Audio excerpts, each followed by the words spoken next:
Hey, all, it's freeze cracked. Hey, it's cold outside, and I'm not able to do anything. So thought I'd go over some stuff I made and talk a little bit about concepts on stuff.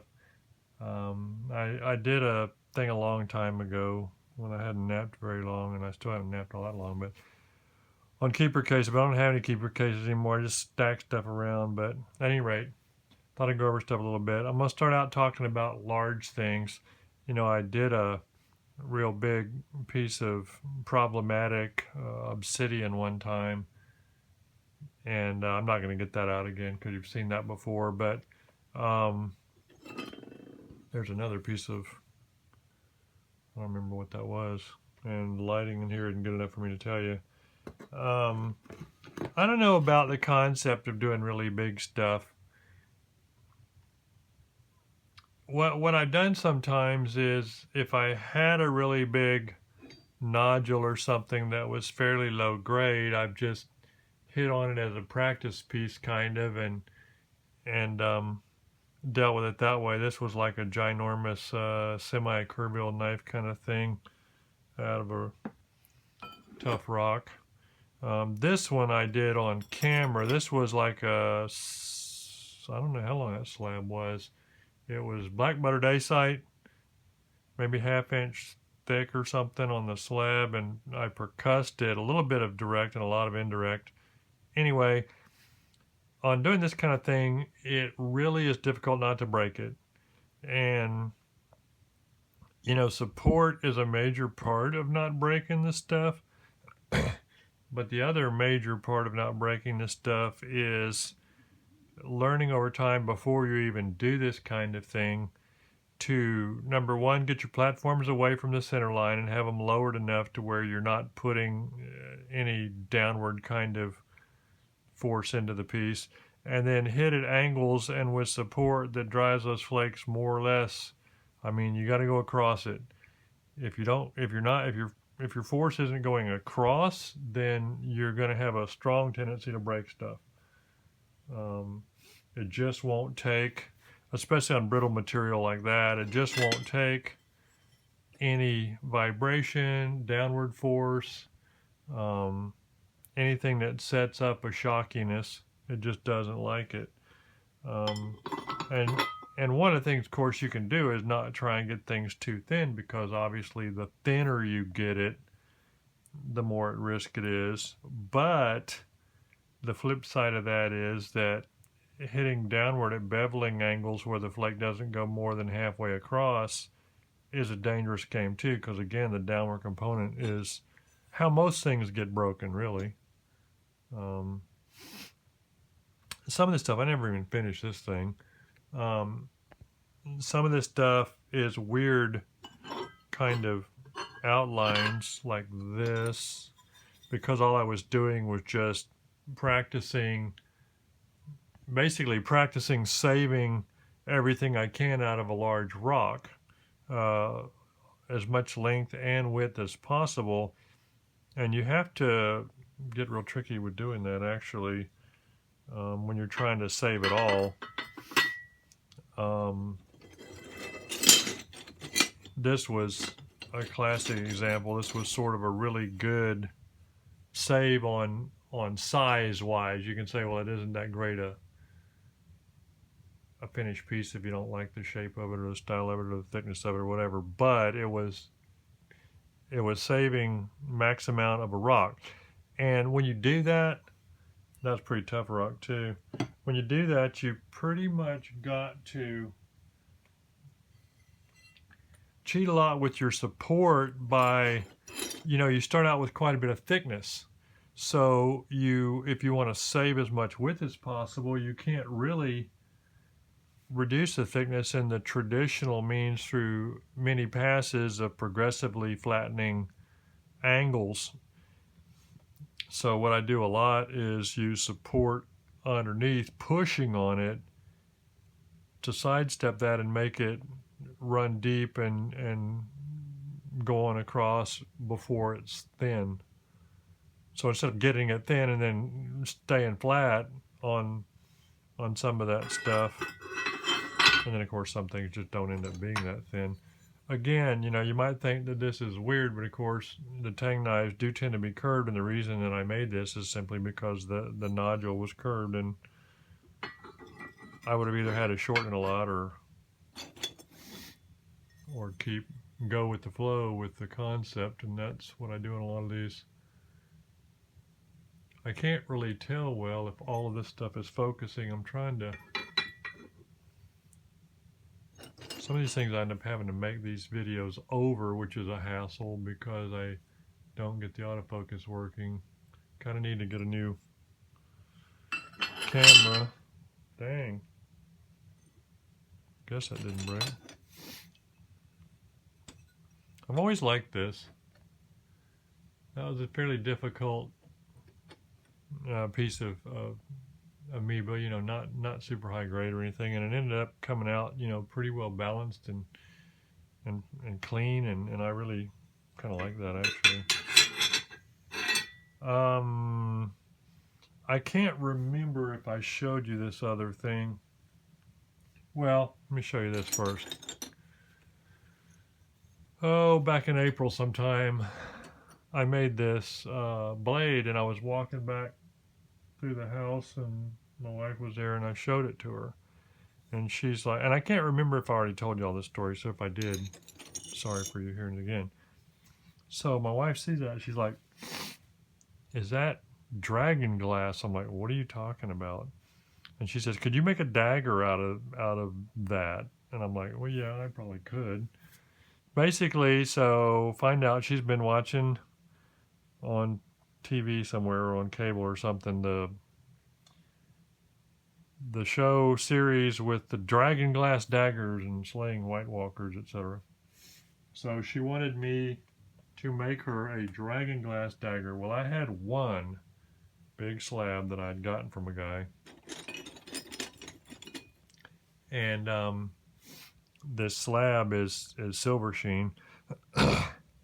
And it was about an inch thick, and it was, I can't remember, 16 inches long or whatever. Anyway, I had one. So over the course of 2 days, I beat on it and ended up with this. And everything on this is either direct or indirect percussion, except for, and you can't see it very well in here, which is kind of a shame because it has a neat pattern to it. It has a neat sheeny pattern to it. But at any rate, it's all percussion except for just there's a little bit of pressure smoothing the stitching kind of stuff on the edges of the handle, and then there's a tiny bit of edge pressure retouch, but the rest of it was all percussion. And I tried to keep it sort of not too smoothed out or anything because, you know, the stuff I found online that looked like what she was talking about was more like the Mayan type flake dagger type thing. Okay, so then a while later I was working a Georgetown nodule and just suddenly jumped into my brain to do another smaller riff on that same concept with how I did the daggery looking thing, and made that. So okay, so then moving from that concept, well, hang on, I got a couple of other big things here. This I like a lot actually. I thought that was a real good handling of that rock, and I like the rock too. But what I wanted to say on the support issue, you know, keep your flakes moving across the thing, not downward hitting, and don't have it too close to the center line when you're trying to do stuff, unless you're redirecting that energy really carefully and well. But at any rate, I showed this in prior videos, but just as a reminder, you know, you've got to figure out a way when you're working a really long thing, you have to figure out a way to support it along its length. And you don't actually have to do that totally. You need support underneath the platform or bridge the platform. Unless you're doing, indirect with a small contact point. If you're doing that, then it may be okay if you don't get your platform too strong and that flake goes and doesn't put any stress on the whole piece. But while you're, doing like at the front end and stuff, you can have that thing along your forearm or whatever back in here on the side of your leg or whatever and work on this and have it supported pretty well. But as you start to get back here, well, that's a problem. So what I've done, and what you probably see me do if you've watched some of the other video, is put a box in front of me of some kind or something in front of me that's at the height I need it, and put folded or crumpled up leather or piece of blue jeans or towel or something that'll dampen vibration, where I can rest the front end on that and work at the back and hold the back so the back doesn't vibrate, have the front resting on something so it can't vibrate, and then that vibratory type shock that goes along the thing and amplifies itself and makes the thing fall in half doesn't happen. But you have to be careful, because say you have a fairly wide slab of brittle material, well, that thing doesn't have structural integrity, and if you're working on it and you don't keep it flat on your support on the other end and you raise one side of it to do something, well, now you've got a side hanging up in the air and the vibration isn't maybe dampened well enough there, and you can just have a problem. It's easy to break stuff. And of course you have zero warning, which is the problem. Just broken and then there you go. Okay. Talk for a minute about a different kind of challenge or a different kind of problem. That was a knap-in thing where I had taken a bunch of rock to give away to people. That was some of my lower grade stuff, and so because I was at a knap-in, I was grabbing a piece of it here and there and working it, because that's what I do at knap-ins. I don't take great rock and try and make great stuff where I can't concentrate that well because I'm talking and all that kind of junk.